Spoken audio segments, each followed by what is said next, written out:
It seems as though all throughout history, children have been afraid of the dark, specifically in the places under their bed, in their closet, or in the dark corners of their room.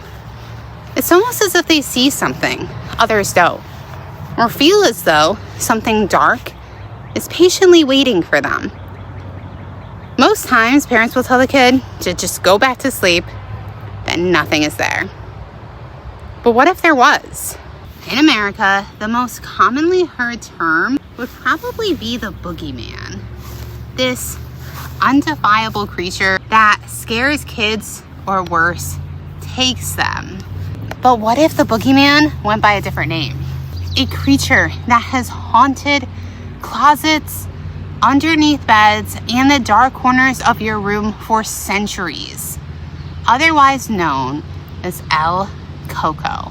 These are murderous creatures that stalk specific parts of the world, specifically targeting people who speak Spanish, Portuguese, and Galician. You'll see glowing red eyes under your bed or in your closet. The creature will have a mouth that's filled of razor-sharp teeth and be covered completely in hair. Some say that it resembles a female humanoid alligator. Others say it has an empty pumpkin for a head. And some, well, they say that it's the dark shadow of someone who has passed. Whatever image it decides to take, the sight alone is enough to leave you frozen in fear. The creature lives in a cave in the hills or mountains and uses one large bat-like ear to listen for children who are misbehaving. When it hears one, it leaves its den to stalk them and then snatches them up, puts them in a bag, and brings them back to its cave. In the darkness, this beast tears them apart, feasting on them and leaving no trace behind. Parents will even warn their children that if they don't behave, then El Coco will come and take them away. There's even a Mexican lullaby that starts off with, "Sleep, my child, go to sleep now. El Coco is coming and he will eat you." That surely has to cause nightmares just in itself. So what exactly could El Coco be? So point to the Greeks, Romans, or indigenous people of Mexico as the birthplace of this creature. However, it's believed it could actually come from Portugal and Spain. A lot of historians believe that El Coco is derived from coconut, like actual coconuts. The first recorded reference of a coconut that resembled a man's head is from 1330. Ibn Battuta was a Moroccan explorer. He was documenting his travels to India and mentioned an Indian legend that pertained to the coconut's origin. A royal vizier was beheaded by the king's orders, and a seed was actually planted in his head, which made the first coconut tree, which is interesting.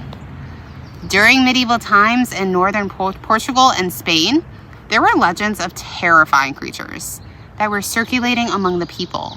A trio of malevolent reptilian beasts, a dragon, a crocodile, and a turtle-like creature that were terrorizing people. The term coca was used to refer to these creatures, and they were said to roam around preying on innocent victims. Due to the similarities of spelling and the fact that they had similar child-eating tendencies, some researchers believe that El Coco was derived from one of these creatures. Let's start with the dragon. The legend of Saint George, who was a Roman Christian soldier, talks of his bravery in defeating a dragon that tormented a village and demanded the sacrifice of young maidens. Saint George was armed with the sign of a cross, and he fought the dragon and ultimately won, which led to the villagers converting to Christianity. This is actually also the story of the first gargoyle. If you have not seen that video yet, make sure to go check it out after this one. It's really interesting. Anyways, in 1265, during a Corpus Christi procession in Portugal, there was the creation of a makeshift dragon named Coca in honor of the dragon who was defeated by St. George. Around a decade later, in 1274, Alfonso III would talk of a sea creature called Coco, and by 1400, another processional dragon was documented in Valencia, Spain, named Cuca. It's believed that the Coco inspired the popularity of the Cuca, which is a Brazilian child-eating witch that looks like an alligator. So next we have the crocodile. Around 1776 in Palma, Spain, there's talk of a dragon called Drac de na Coca that roamed in La Portella neighborhood. Strange noises were heard at night, and it was said that several children were devoured by the beast. One night, a knight named Bartholomew Koch saw the dragon while on his way to his fiance's house. He would kill the dragon with his sword, and the dragon would actually turn out to be a crocodile that had been living in the sewers of Palma. The creature was preserved and is still displayed today in the Diocese Museum, and this leads us to the turtle. Catalan region of Spain in the 14th century, there is a mythical creature called Cuca, Beta de Tortosa. This was a fearsome creature that looked like a tortoise, but had a spine covered in horn and the claws and head of a dragon. It also had a horrible appetite, reporting to have eaten 3 children and 3 cats for its dinner. Next, we have the jack-o'-lantern theory. In America, it's tradition to carve a pumpkin for Halloween night. However, this tradition was practiced by people in northern Portugal and Galicia, Spain, long before we had Halloween. Over time, the practice became associated with legends and ghosts, and one of these ghosts was El Coco. El Coco had a jack-o'-lantern head and would terrorize children. Some believe that the coconut got its name from the ghost of El Coco.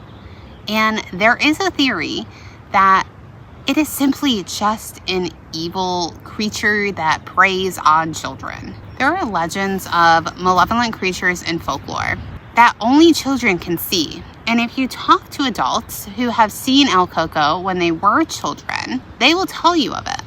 The close encounters they've had with El Coco. Personally, I have never seen El Coco, but I grew up hearing about the Boogeyman, and I was always so afraid of under my bed and the dark corners of my room and the closet. And it's so interesting because that's such a common fear. So it really leads you to wonder, what are all of these children seeing? What are they feeling that's making them so afraid? My mom would have to check underneath my bed. She'd have to physically open my closet door to make sure that nobody was in there. It was a pretty intense fear. It was every night she had to check. I would not check, but she needed to, and she had to show me nothing was there. Even when I moved into my second apartment, there were closet doors that had the slots. They were the ones that fold, and then they have the slots in them. And it freaked me out so much because I'm like, oh my gosh, if someone's in my closet, they can see. And I still won't sleep in a room that has those. Then I really didn't have a choice because I couldn't change it on my own, but I would never purposely buy them. The closet door has to be shut. It cannot be open. I cannot have it open when I'm sleeping. I don't really check under my bed anymore, but the closet still freaks me out. Let me know if you have had that fear as a child, or if you still do. My eyes, when I'm hypersensitive and experiencing more spiritually and paranormal related, my eyes will dart around the room a lot more, and I will physically check all of the different areas, all the corners of the room to make sure there's nothing there. But I guess that's what happens when you spend your entire childhood and life seeing different spirits and stuff, that you become hypersensitive to it all. But I feel like it's not just the people that continue seeing spirits that have these fears of under their beds or in their closets. So I want to know, did you have this fear as a kid? Do you still have this fear?